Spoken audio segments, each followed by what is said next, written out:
ಇಂದಿನ ವಿಡಿಯೋ ವಿಷ್ಣು ಸಹಸ್ರನಾಮ ಸ್ತೋತ್ರದ 57ನೇ ಶ್ಲೋಕದ ಬಗ್ಗೆ.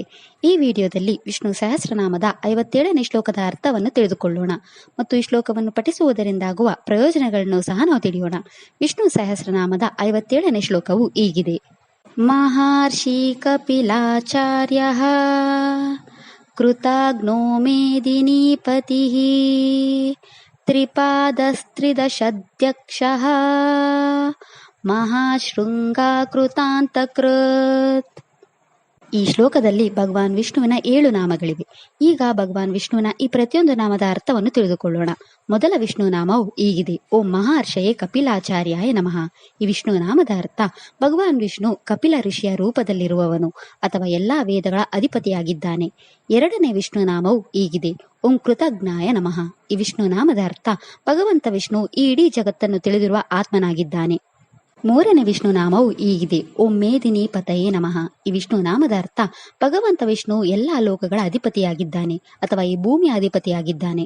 ನಾಲ್ಕನೇ ವಿಷ್ಣು ನಾಮವು ಹೀಗಿದೆ. ಓಂ ತ್ರಿಪಾದಾಯ ನಮಃ. ಈ ವಿಷ್ಣು ನಾಮದ ಅರ್ಥ ಭಗವಂತ ವಿಷ್ಣು 3 ಹೆಜ್ಜೆಗಳನ್ನು ಹೊಂದಿರುವವನು ಅಥವಾ ಓಂ ಎಂಬ 3 ಅಕ್ಷರಗಳಿಂದ ರೂಪುಗೊಂಡಿರುವವನು. ಐದನೇ ವಿಷ್ಣು ನಾಮವು ಹೀಗಿದೆ. ಓಂ ತ್ರಿದಶಾಯ ನಮಃ.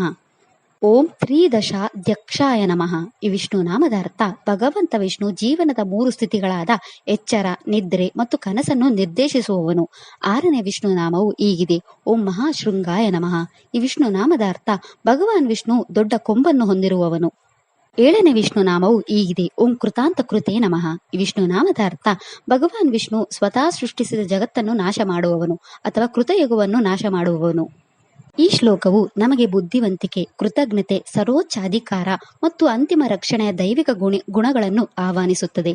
ಈ ಶ್ಲೋಕವು ನಮಗೆ ಸ್ಪಷ್ಟತೆ, ಆಧ್ಯಾತ್ಮಿಕ ಜಾಗೃತಿ ಮತ್ತು ನಕಾರಾತ್ಮಕ ಕರ್ಮಗಳನ್ನು ಅಥವಾ ಬಾಂಧವ್ಯಗಳ ನಾಶವನ್ನು ನೀಡುತ್ತದೆ. ಇದು ನಮ್ಮ ಜೀವನದಲ್ಲಿ ದೈವಿಕ ಅನುಗ್ರಹಕ್ಕಾಗಿ ಕೃತಜ್ಞತೆ, ನಮ್ರತೆ ಮತ್ತು ಮೆಚ್ಚುಗೆಯ ಭಾವನೆಯನ್ನು ಹುಟ್ಟುಹಾಕಲು ಸಹಾಯ ಮಾಡುತ್ತದೆ. ಇದು ಜೀವನದ ಅಡೆತಡೆಗಳು ಮತ್ತು ತೊಂದರೆಗಳ ವಿರುದ್ಧ ಆಧಾರ, ಸ್ಥಿರತೆ ಮತ್ತು ರಕ್ಷಣೆ ನೀಡುತ್ತದೆ.